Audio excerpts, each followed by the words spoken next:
we're gonna need a bigger boat. Ocean Hunter is a 1998 arcade rail shooter developed by Sega. It was hosted on the Sega Model 3, the same hardware as the Lost World arcade, and utilized a seated mounted turret setup. In a vaguely steampunk land of adventure, two deep-sea hunters track down and collect bounties on various creatures of legend, varying from the Kraken to the demonic angel Rahab. The monsters have been reimagined as mortal beings, ranging from large animals to long-extinct monsters, to fantastical but physical beings. Similar to Lost World, the then state-of-the-art graphics combined with the scary imagery made for a nightmarishly beautiful experience at release. There is something to be said about the potentially terrifying nature of large underwater monsters, and Ocean Hunter might have tapped into the potential better than literally any other game not in VR. It is also surprisingly long and detailed for an arcade game, and it is often held in equal or higher regard to its Lost World sibling. Personally, this game, similar to the Lost World, was of notable interest to me in my childhood. I would often watch random people play just to see if they were scared of the giant sea creatures. And after I beat Lost World, I made completing Ocean Hunter my next mission. I only got to the end once as a kid, and that was because my parents decided it was long past time I beat it and gave me enough time and money to beat the 40-minute long game. Keep in mind that arcade rail shooters are sprints, not marathons, and longer games are usually around 30 minutes. That extra 10 is exhausting, and as an adult, I understand why most people would be satisfied after only a couple bosses. But the game is so chock full of unique ideas and detailed quality, it only seems right we take a look at it proper. Let's take a look at this one-of-a-kind, monster-filled arcade classic. Before we go any further, let's do the disclaimer for anyone new to the channel. I like reviews that make the audience feel like they just played the game along with the reviewer. I'm going to be covering this and future games with more detail than most would want. I will be spoiling things freely, but in a mostly linear fashion. So if you don't want spoilers for a specific part of the game, or want to keep the ending a mystery, just pause the video, take note of your timestamp, and come back later. It'll be fun to compare notes. In addition to the typical high score screen, a surprisingly nice Sega logo with fish, and the gameplay clips and tutorial, the Attract demos include an introduction to the setting. In a fantasy world similar to ours, there are 7 seas, each with a guardian monster. These monsters destroy any man-made vessel they come across, leading to massive death tolls and economic loss. These incidents attract sharks and other animals, many of whom grow to become monsters in their own right. Bounties are placed on the creatures, which is where we come in. Playing as either Doofy Anime Hair 1 or 2, we set out into the deep to catch our prizes. That's a lot for essentially an excuse to shoot scientifically inaccurate aquatic animals, but I appreciate it. That's not even the entire story, but we'll get to that later. For now, let's pop in those tokens and grab those plastic turrets. It's time to get wet. Who wrote this? Housed on the Sega Model 3, Ocean Hunter has a lot in common with its older sibling, the Lost World arcade, and switching between the two should make for a familiar experience. They both utilize an easy-to-track 3-hit life system, the rescuing of civilians, and life point-based rewards and penalties. There is also a lot of overlap in the gameplay of specific enemies, and the utilization of several boss encounters. While Lost World was early in the Model 3's life though, Ocean Hunter had a lot of time to cook and master the system's limitations.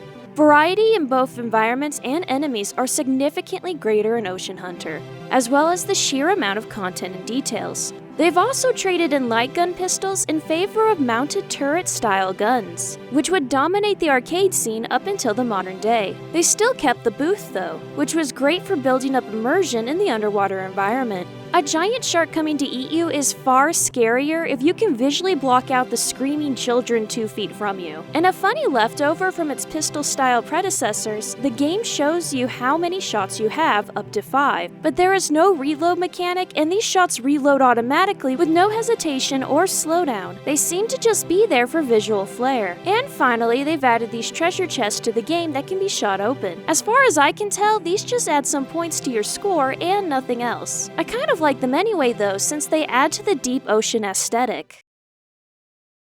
Baroque Sea. Kraken. Our first mission is the Baroque Sea. Or is it the Baroque Sea? in the East Pacific Ocean. Unlike other locations in this game, this one isn't based on any real place in particular. Baroque is likely a reference to the Baroque art style, which was popular in the Spanish and Portuguese empires. The sea itself is clear blue with tropical wildlife, coral reefs, and underwater moai statues. Given all this, a history nerd could piece together some interesting alternate history in this world, but we don't care. We want calamari! As we search for the Kraken in our scouting balloon, we see some divers being attacked by sharks. We jump in to save them, starting us off with our first enemy, short-fin mako sharks. It's a bit disappointing that they didn't utilize Mako's signature black eyes and gnarly lower teeth, instead opting to make them miniature great whites. Either way, they'll be our equivalents of Lost World raptors for this game. Very common and fast, but easy to knock out before taking any damage. You are also in danger of indeterminate sea snakes who have much slower build-up if a smaller, thinner hitbox. After a bit, we'll face our first sub-boss, White Death.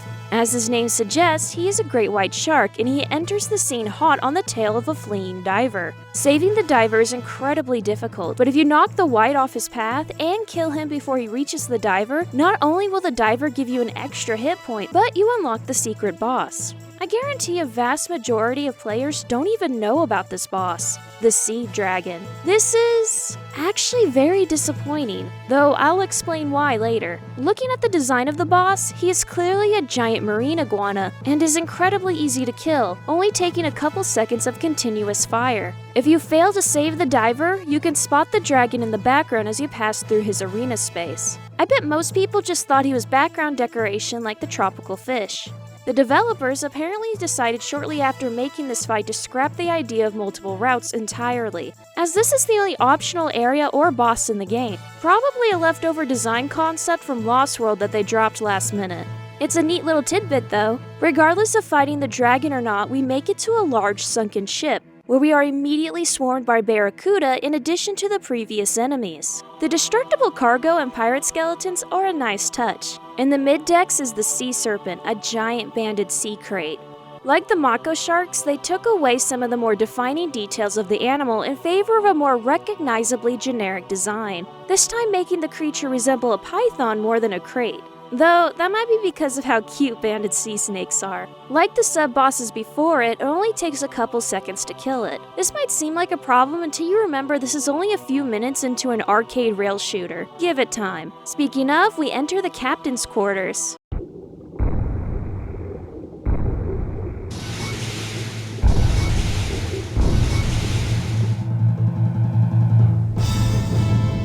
Kraken.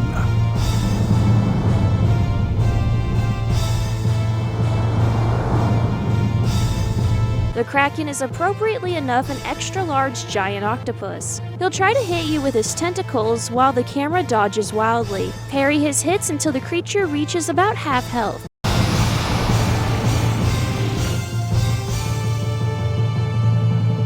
While he's holding on to you, focus in on the eye, ending the fight in a few hits. We get our score and waste no more time. On to the next mission. Luna Sea. Leviathan. We head to the Luna Sea, which appears to be the real-life Arabian Sea of the Indian Ocean. The Luna Sea is home to ancient ruins and multiple cartilaginous fishes. We start off easy enough, with a large gathering of hammerheads. They act identical to the Makos, but only some on screen will be aggressive towards the player, making them potentially distracted by non-aggressives enough for one to get an attack in on the player.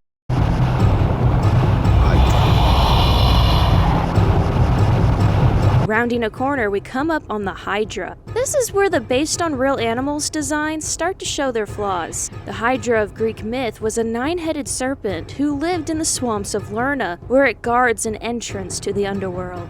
It had extremely toxic breath and blood, as well as many heads. In later versions, it was said that cutting off a head would grow back 2 more. Heracles kills the creature as his second of 12 labors. The Hydra of this game is not some head-regrowing snake dragon, but rather 3 giant eels. Don't get me wrong, the eels are cool and all, but how much better would a several-headed dragon be? Either way, these sub-bosses all have separate but small health bars. Just shoot whichever eel the camera's focusing in on and you'll easily get through with no damage. We climb up this collection of ruins. Makos join the scene, weaving between the stonework for closer attacks. Save this diver from alternating Makos for a spare life point. Before we move on, can we take a moment to appreciate this diver in the background sneaking around like a cartoon character? Anyway, there are vases and treasure chests on the ground guarded by stingrays. If you don't shoot them, they'll take a hot minute to attack, but they'll still hit you in the end, so sparing them entirely isn't ideal. Leviathan.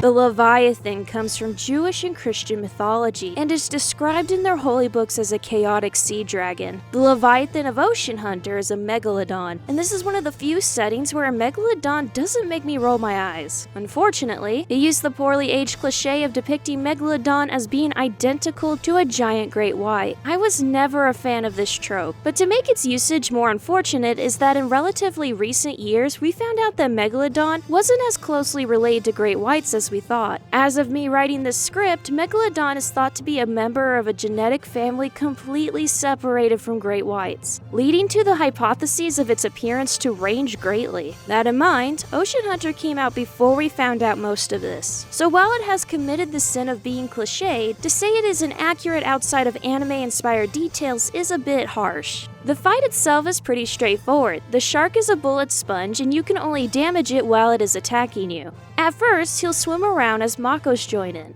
occasionally turning to attack the player. At about the halfway point, we'll move the fight directly onto the ruins.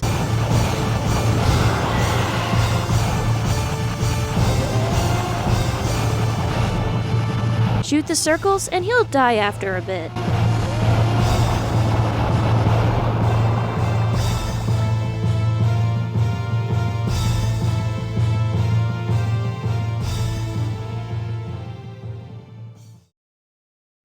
Tartarus deep.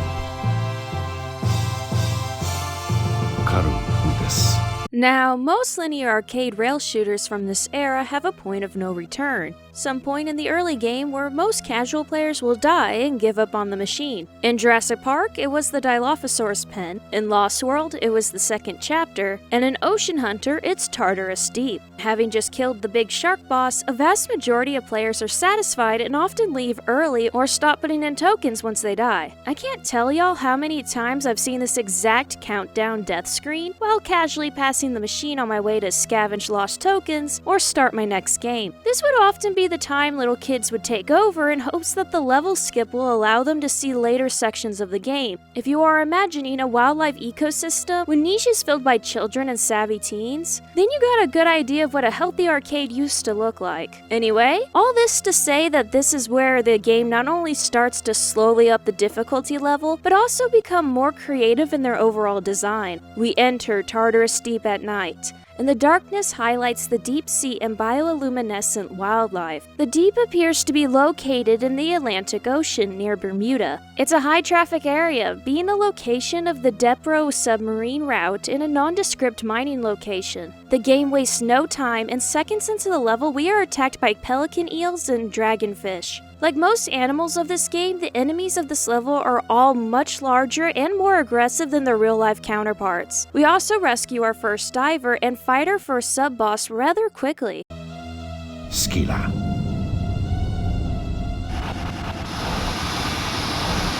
Scylla of Greek myth was a beautiful nymph who turned into a monster. She is a woman from the waist up, with a sea serpent tail and multiple dog heads spouting from her waist. She would sit on one end of a narrow channel while Charybdis sat on the other, so that passing sailors would have to get closer to one monsteress to avoid the other, and vice versa. Skyla of Ocean Hunter is a giant squid who is able to disappear into the darkness and glow with green bioluminescent lights. She's the first sub-boss to have a decent length health bar and has multiple attack patterns. In the first phase, she'll try to slap you with her tentacles. It's a small but easy window to cancel the attack with a few hits. She'll often fade back into the darkness in frustration or to switch positions. At just short of 2/3 health, she'll enter phase 2. She'll retreat into the darkness before turning and directly charging at the player head first. You can knock her off course with enough hits to avoid damage, but it's difficult and you'll likely just tank the damage instead. This will repeat until she dies, but with her health already being so low, she'll probably only get one headbutt in. We head into the cave system that the miners were in the demo cutscene. A painted-on entrance to an ancient temple is just on a rock wall, and the body of a worker hints at what horrors we just missed. They wouldn't have had this kind of trouble if they hired dwarves, I tell ya! Naga. Just inside the cave is the Naga, a giant oarfish. Meaning snake or cobra in Sanskrit, Nagas are magical snake people in Hindu mythology. Naga can also mean dragon in some Southeast Asian countries, which plays well into the sea serpent-like appearance of an oarfish. The thing is that oarfish, with all their haunting beauty, are filter feeders. And this shows an ocean hunter, as the oarfish in this game all lack visible teeth. It makes me feel like I'm being gummed to death. Either way, the Naga will swim around and weave between stalagmites before attack. The player just has to wail on them and try to kill it as fast as possible. Just keep shooting. The Naga will not attack particularly often, so as long as the player doesn't hold up, they shouldn't get much damage. A bit deeper into the caverns is Charybdis.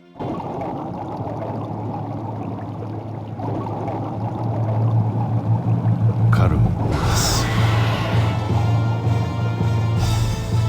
Counterpart to Skyla in Greek myth, Charybdis' visual description is vague, with only her sex and behavior being described with consistency. 3 times a day, she comes out to inhale a bunch of water before spewing it back out into the channel, creating whirlpools. Over time, the myth evolved from her being a monster who creates whirlpools to just being a sentient whirlpool. The myths of these 2 monster ladies is actually based on a real place in the Strait of Messina, off of the coast of Sicily. The 2 stones that these monsters live in are on opposite sides of the strait, and there even is a permanent whirlpool caused by meeting currents where Charybdis lives, though it is smaller than described and only dangerous to small crafts. The Charybdis of the game is a giant black sea devil, a type of anglerfish, who lures in prey with her bulb before vacuuming into her massive mouth. Her boss fight has 3 phases.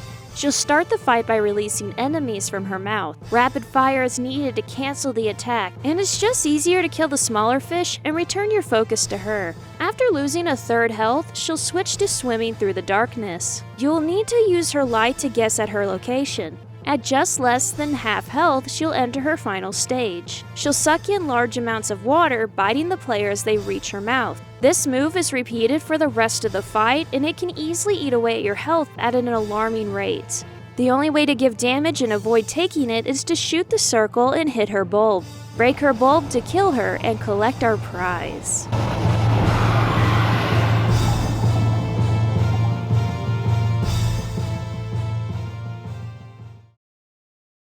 Texcoco, Great Lake. Ahuizotl.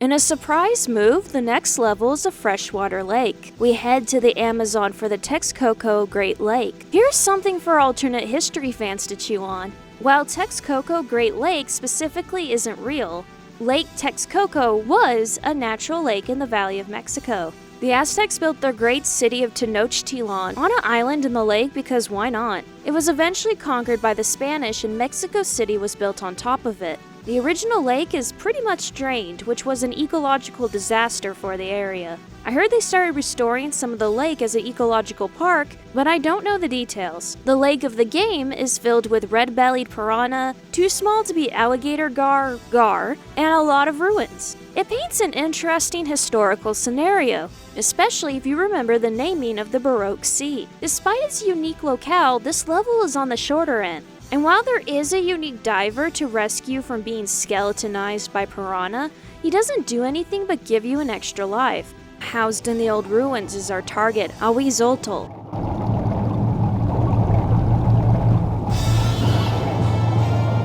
Ahuizotl.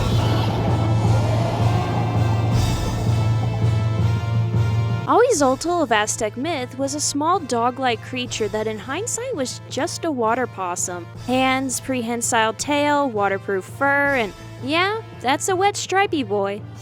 To be fair, they are extremely rare and nocturnal, so even with a higher population back in the day, they were likely a rare sight, and word of mouth from witnesses probably evolved into the Ahuizotl myth. The Ahuizotl in the game is, well, he's the scaliest marsupial I've ever seen. A bit big, too.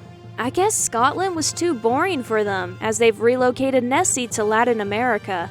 Their version is an elasmosaur, though I wonder if that was always the case since it makes dog whining noises when injured. We start the fight with him swimming about, pretending not to care.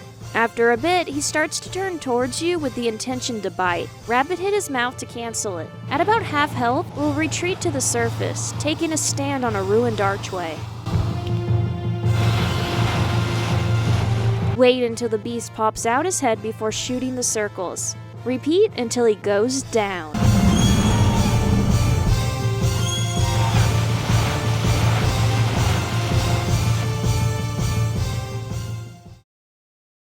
North Sea. Karkinos. We head to the North Sea, a renamed Arctic Sea, and search for Karkinos. Ice caps and glaciers carve out corridors, and our divers are warned that they only have 15 minutes before they succumb to hypothermia. If this 15-minute time limit has any effect on the gameplay whatsoever, I never saw it. Either way, we start off the level with miners drilling treasure out of the ice and a dead baby whale. Our common enemies of the day will be lampreys for now. They hold onto the screen with their suckers for a hot second before causing damage, so the window to take care of them is quite large. You can save a diver from them too, though you'll be ignoring several treasure chests while you do. I definitely prefer the free hit point though. We are greeted by a swarm of jellyfish. Like the hammerheads, only some actually attack the player. Unlike the sharks, killing them in sequence creates a drum-like noise that rises in pitch each time you kill a jelly.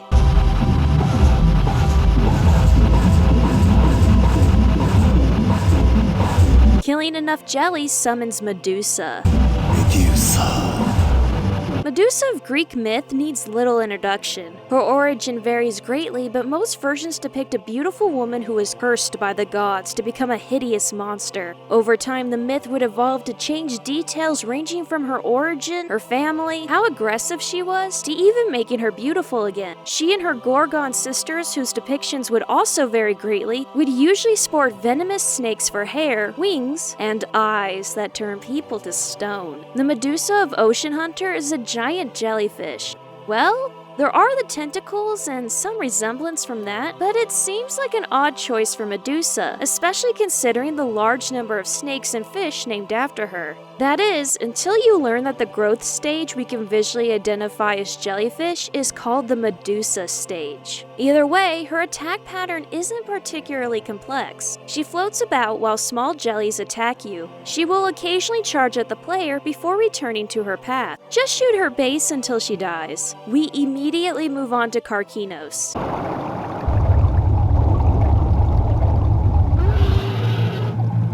Karkinos. Karkinos originates from Greek myth, and most people know him better by his Latin name, Cancer. Appearance-wise, he's just a giant crab. He was ordered by Hera to attack Heracles while he was fighting the Hydra. The crab dies, and as a reward for his efforts, Hera turns him into the constellation of Cancer. Cancer, the illness, will also be named after him because old Greek dudes thought tumors resembled crabs. Wait, what? The Karkinos of the game is also just a giant crab. He's specified in-game as a Japanese spider crab, but nah, I don't see it. The fight starts with Karkinos putting the pinch on the player. Deflect the attack during the swing of the claws. At 2/3 health, the crab will try to pin the player under his back legs. Shoot the circles as the legs come down to avoid damage. When that doesn't work, he'll try to bite the player. Our path is blocked, and we have to quickly shoot his eyes before we become crab food. He's dead. Quickly, get him into the pot before his meat goes bad. We're having crab legs tonight, boys. West Ocean. Midgardsorm. We head on out to the West Ocean, which according to the in-game map is in the South Atlantic Ocean. This is my favorite game location for soon-to-be obvious reasons. This sea is a prehistoric level and features many long-extinct species. It also has the highest variety of enemies in a single level and features a full environment change partway through. We hop in the water and are greeted by surprisingly small mosasaurs. Like many normal enemies of this specific level, they require several hits instead of just one. As we pass by exposed fossils, we come across our familiar friend Dunkleestes, who spin wildly as they die. We travel above a strange crevice, which spawns several Pterygotus, a large sea scorpion. Their death animations are even more wildly spinny. Just above a chasm is our sub-boss of the level, Basilosaurus. Basilosaurus.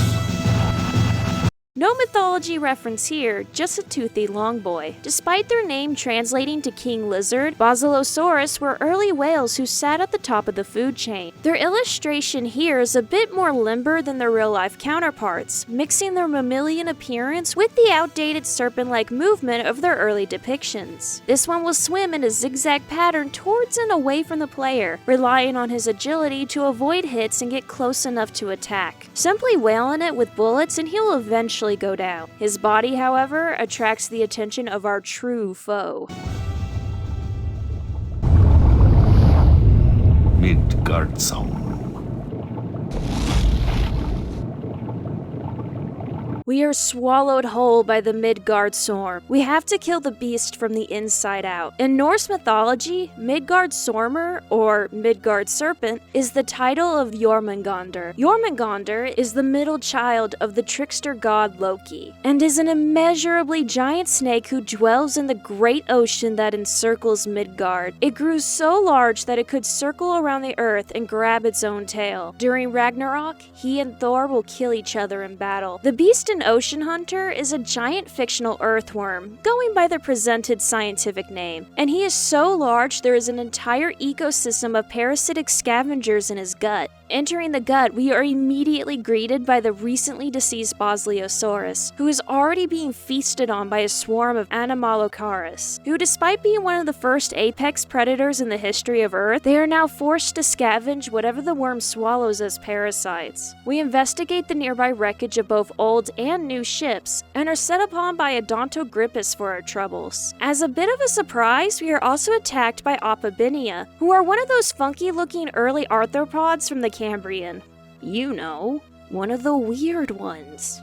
Anyway, in a bit of surprise humor, there's a crown-wearing diver looting treasure from the wreckages. He's been trapped here for 10 days and points us in the direction of the monster's heart. In a strange bit of anatomy, there's nothing separating the creature's heart from his stomach. Shooting the heart shakes off enemies that attack you, but otherwise there are no phases or attack patterns. Give the worm the worst heart attack of his life,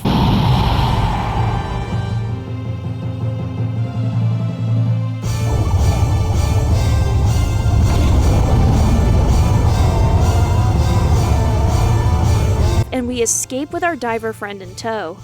Unless you murdered him too, of course. Nice detail. Panthalassa. Rahab. Our final level takes place in the Panthalassa, the Sea of Evil. It's a renamed Mediterranean sea, and it features exclusively boss and sub-boss monsters. No more normal enemies. We're past that now. On a dark and stormy day, we head down into the deep. Barely past the surface of the water, we are set upon by Kerberos. In Greek mythology, Kerberos, better known by the common mispronunciation of his name, Cerberus, is Hades' dog who guards the main gates to the underworld. He has multiple heads, usually 3, a snake for a tail, and several snakes spouting from various parts of his body. He was captured by Heracles as the last of his 12 labors. In Ocean Hunter, he's 3 great white sharks. That's it. They aren't even as big as White Death. They have 3 very short health bars and attack in quick succession. Unfortunately, they're just the first example of the main problem with this level: design recycling. All the sub-bosses of this level at the very least borrow from, if not downright copy, previous sub-bosses. It likely comes down from rushed time rather than laziness, but it's still a bit disappointing to get this far just to be rewarded with repeated ideas.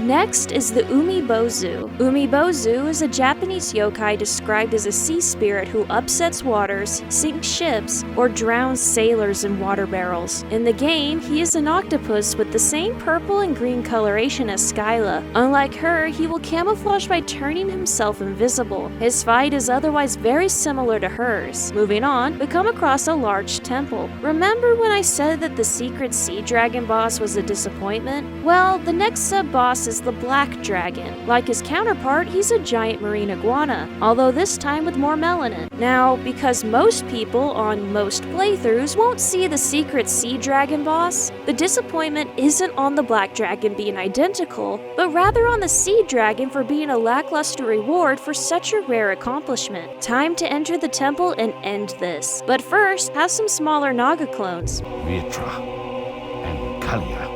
There are 2 of them, Vitra and Kalia. Vitra is named after the Hindu personification of drought, while the Kalia of myth is a venomous Naga. The oarfish here are a quick fight that should be familiar. Time to fight the final boss. Or rather, final 3 bosses in one.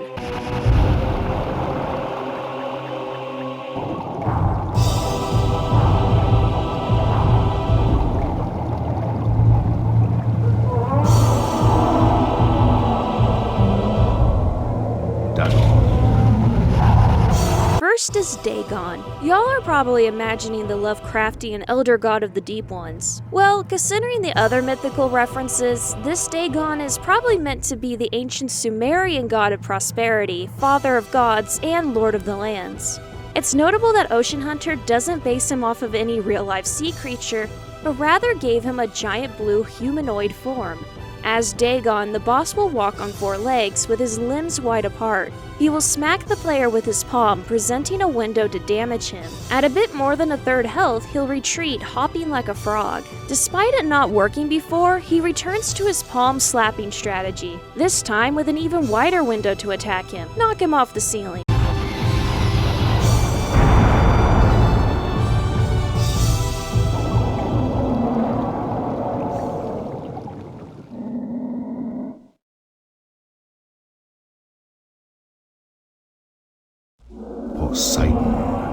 Poseidon of Greek myth is the infamous god of the sea and an overall awful person. Yeah, and I love that good grape taste.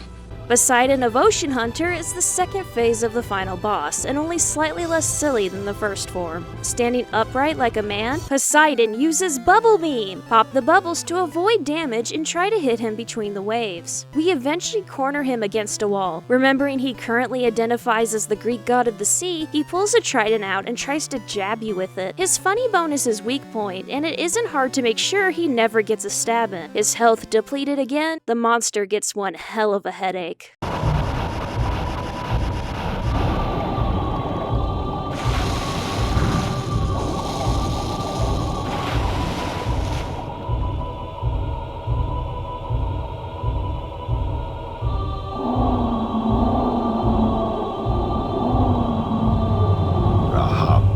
He is now Rahab. He sheds his humanoid form for a distinctively demonic one. While there are multiple Rahabs, mostly in Jewish folklore, the most likely reference for this depiction is the Hebrew sea dragon, representing pride and arrogance. By the medieval era, he became known as the demonic angel of the sea. This game's Rahab is definitely leaning more on the demonic side than the dragon one, but I'm just happy we aren't facing another Blue Man Group reject. This is also the only monster in the game not based on a recognizable real-life animal at all, which is fitting for the grand finale of this tale. This phase starts simple, with him swimming about in a speedier version of the Naga fight, with him weaving through pillars before rapidly approaching to bite or smack the player. Attacking his face, especially his big forehead eye, is ideal, though shooting his hand will cancel a slap attack. At about 1/3 health, he'll switch tactics. Grabbing us with his tongue, he brings us in for a bite, and he'll continue to do this rapidly until he dies. While hitting anywhere on his body makes the positive hit visual effect, only shooting directly into his third eye will do any actual damage.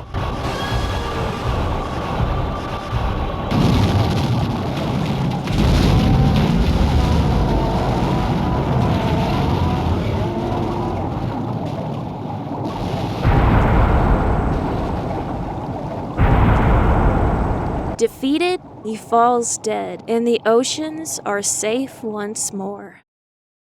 We get to enter our high score at this point and are treated to the final cutscene. With the credits on screen, we are given illustrations. This is the story from Rahab's perspective. He was born from chaos in a deep and empty sea. In the silence he rested. Fish and other life came about in this time. One day, he sees the ships of man. Insulted that man disgraced the ocean with their destructive actions, he created sea storms and 5 monsters to protect the seas of the world. It's notable that Midgardsorm is not among them. Despite Rahab claiming that all will return to chaos, he made the oceans dangerous because humans were fucking them up. And we as hunters just murdered him and all the guardian creatures of the sea. Honestly, this ending is surprisingly satisfying, and while somber, it doesn't come off as insulting as it probably should. Maybe it's because we just murdered several magnificent creatures and an untold number of animals. It's easy to accept that you might be the bad guy if you just sent several species to extinction. Either way, it's a more respectable ending than my description suggests.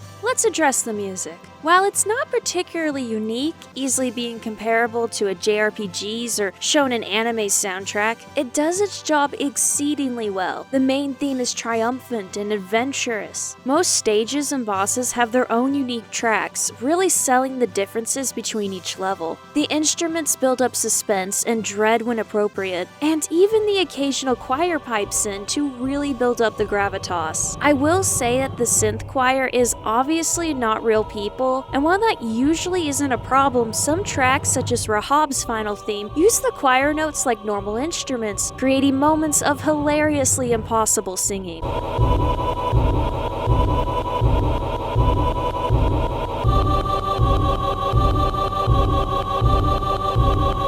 In the end, I like the music, and it's just unique enough to be recognizable on the arcade floor, which is the whole point, really. Overall, I love Ocean Hunter. Like Lost World, it was a memorable and enjoyable part of my childhood, and even playing it on a Model 3 emulator all these years later is a real treat. If you get the chance to play this game, especially in the wild, I highly recommend it. I consider it one of the best rail shooters of all time, and a testament to the quality of a long-gone era. Ocean Hunter cabinets are currently not for sale and haven't been for a while now, but Model 3 emulation with the right settings can handle an obtained copy almost perfectly. I'm not allowed to talk in any further detail on that matter though. If you want to watch my very old stream of me playing a poorly emulated version of this game, I'll link that down below. Some of the graphics are broken and one of the bosses is completely invisible, but I power through it and overall look back on that stream fondly. I shouldn't have to defend the fact I don't want to fuck a fish. I also recommend checking out my other videos both on this channel and my Let's Play channel. I've done a full review of every Jurassic Park rail shooter game, including Lost World, so go ahead and give that a look if you want similar arcade games. If oceans and fish are your thing, I've done a review of Absu, though I'm warning you now that I was recovering from the flu when I recorded that. And of course, I would really appreciate it if you liked, subscribed, left a comment, and all that jazz. And with that, I'll see you next time. Have a great day! I'm gonna go now to the aquarium to apologize to all the endangered fish I just murdered. Bye!